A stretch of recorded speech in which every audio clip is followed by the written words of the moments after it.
At 3:17 a.m., I watched myself crawl out of my living room TV. I don't know how to start this. Honestly, I don't even know if I should, but something's wrong with my TV. And with me, it started last Thursday. I live alone, small apartment, second floor, above a liquor store. Hardwood floors, peeling walls, and one of those radiators that hisses like it's angry all winter. I always fall asleep with the TV on. White noise helps me sleep. Always has. But that night, the screen didn't just buzz. It spoke. I woke up around 3 a.m. The static was loud to loud, but layered beneath the fuzz, there was a voice. Not over the static. Inside it, like it was hiding there whispering. I leaned closer. My chest was tight. And then I heard it say, "You're not alone anymore."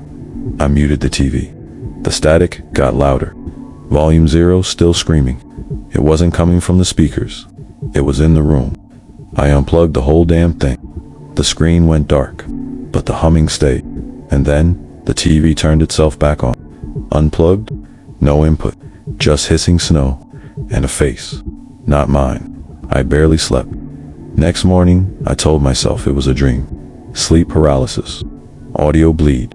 Whatever. But every time I walked past the living room, the screen was back on. Always static. Always whispering. Always 3:17 a.m. I called the landlord. He said the last guy who lived here, Carl, had mental problems. Apparently, Carl smashed that same TV with a hammer. Said something inside was trying to replace him. I laughed until the footage started playing. That night, the screen flickered again, but not static this time. It was me, standing in the hallway, just outside my own door, not moving, just watching. The timestamp read 3:17 a.m., but I was asleep, wasn't I? The screen cut to black and whispered, "You're not who you think you are." I checked the hallway camera. Nothing recorded. I started locking the bedroom door, turning mirrors around, sleeping with the lights on. But every night, the TV came back. Same image, me, closer than the night before.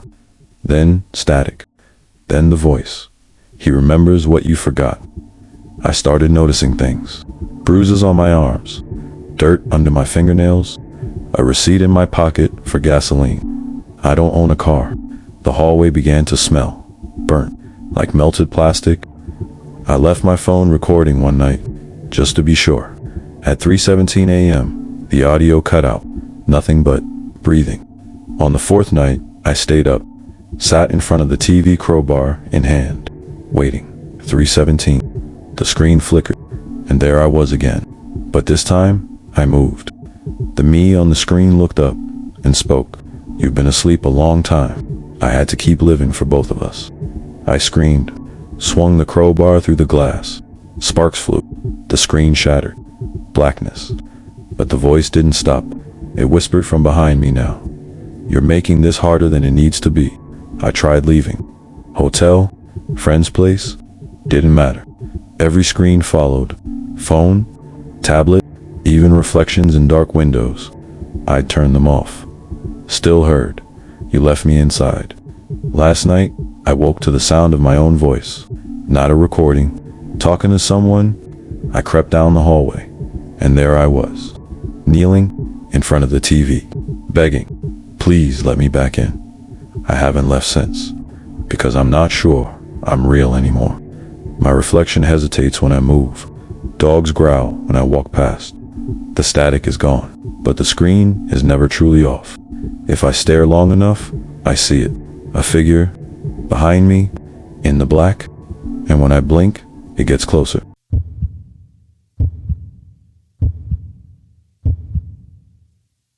It started at 3:11 a.m. I remember the time exactly, because I woke up to the sound of my phone screaming. Not ringing, not vibrating, screaming.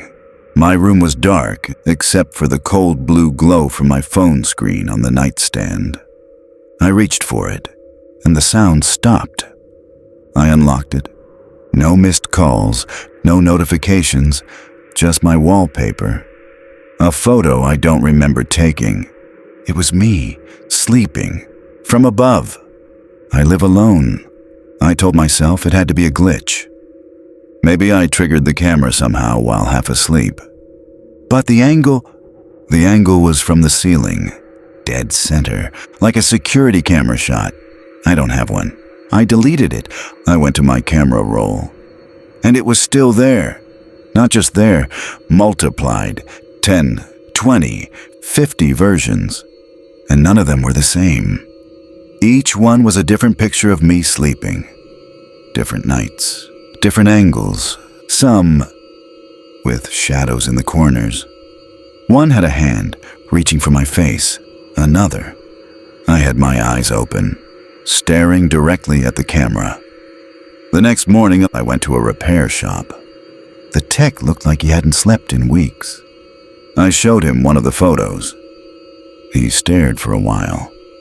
Then, without looking at me, he said, "You've been scanned." I asked what he meant. He said, "You ever download anything weird? From Reddit, dark web, private discords? They get you through that. Not a virus, something else. Malware for your soul." He gave the phone back and said, "Whatever's in there, it doesn't want to be deleted. It wants you." That night, 2:53 a.m., my phone buzzed. A text from my own number. It said, "Stop trying to delete me." Then a photo. It was a video of my bedroom from inside my closet. I watched and heard my own voice whisper, "Don't check the closet.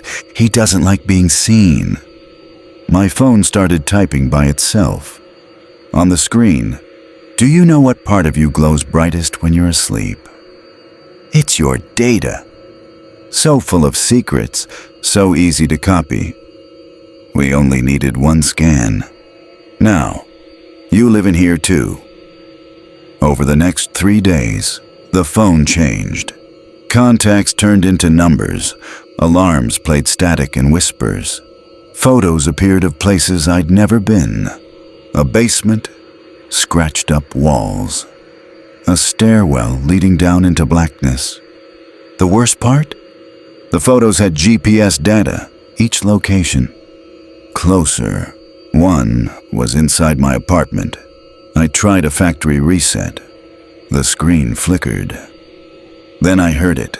Laughter from the phone on the 6th night. Silence. Finally. Until I noticed red laser dots on my wall. A perfect circle. Then my phone turned on. Camera app. Selfie mode. What it showed wasn't me. It was something wearing me. Skin like paper, no eyes. Mouth stitched shut with wires. Black digital tendrils wrapped around its neck. And then the screen went black. I left the phone, ran, swore I'd never touch another. But tonight, 2 weeks later, I used a friend's phone just to book a ride share. The wallpaper changed right in front of me.